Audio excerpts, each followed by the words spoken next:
अगदी नाईलाज म्हणून बळजबरीनं त्याचं वाचन केलं जायचं. वाचता वाचता कधी कधी अनेक जणांना डोकल्याही लागायच्या.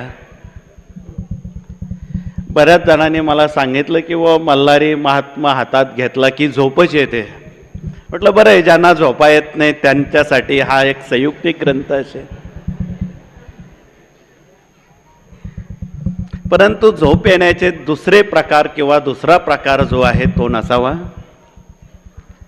या भूतानाम केशाम जागृती संयमी या उक्तीप्रमाणे या ग्रंथामध्ये केवळ 40-45 मिनिटात सप्तशतीच्या चालीप्रमाणे एकदा हा ग्रंथ हातात घेतला की तुम्ही नक्कीच खाली ठेवणार नाही. त्याचं श्रद्धेनं वाचन कराल आणि आपल्या उजळ माथ्यानं आपल्या कुलदैवताची सेवा. आपण दीर्घकाळ या सेवेला तसं म्हणाल तर वंचित होतो, पण ही एक चांगली नामी संधी आपणाला मिळालेली आहे. आणि यामुळं या राष्ट्रामध्ये कुलदैवताची सेवा ही जी काही उणीव होती, ही उणीव त्या निमित्तानं भरून निघणारी असेल. दैनंदिन जीवनात कुलदैवता वाचून ज्या काही अनंत समस्या आपण बघता, त्या समस्येवर हा एक प्रभावी इलाज घर बसल्या तर करता येईल.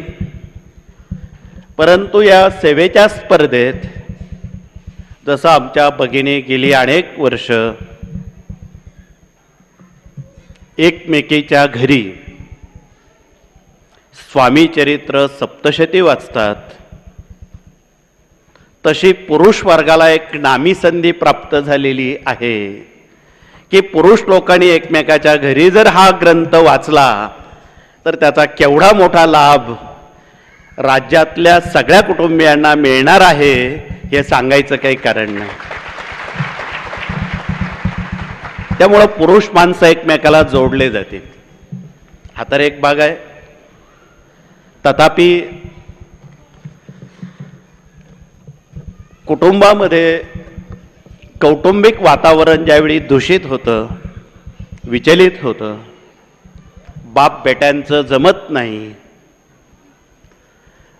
सासू सुना सासरी सासरे मुलं यांच्यात मतभिन्नता निर्माण होते, अशा वेळी तुम्ही खास कुटुंबाला सौख्य आणि मनशांती मिळण्यासाठी आमच्या कुटुंब प्रतिनिधींनी जर दर रविवारी एक अर्धा पाऊण तास यासाठी वाचण्यासाठी वेळ दिला तर 7 पारायणानंतर ते आम्हाला येऊन सांगतील की आमच्या घरात आता सुख शांती समृद्धी आहे, भांडणं कटकटी बंद झालेल्या आहेत, असं सांगितल्याशिवाय राहणार नाही.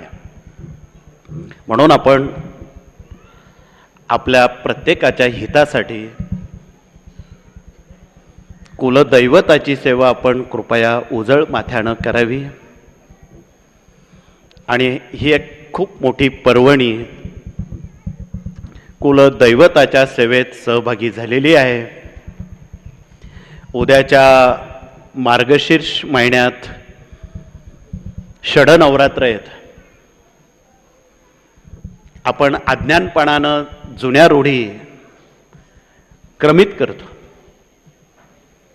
या सगळ्या जुन्या रूढी त्याचं नूतनीकरण करण्यासाठी आपणाला एक संधी प्राप्त झालेली आहे की सेवा कुलदैवताची प्रत्येकानं या देशात कशी करावी.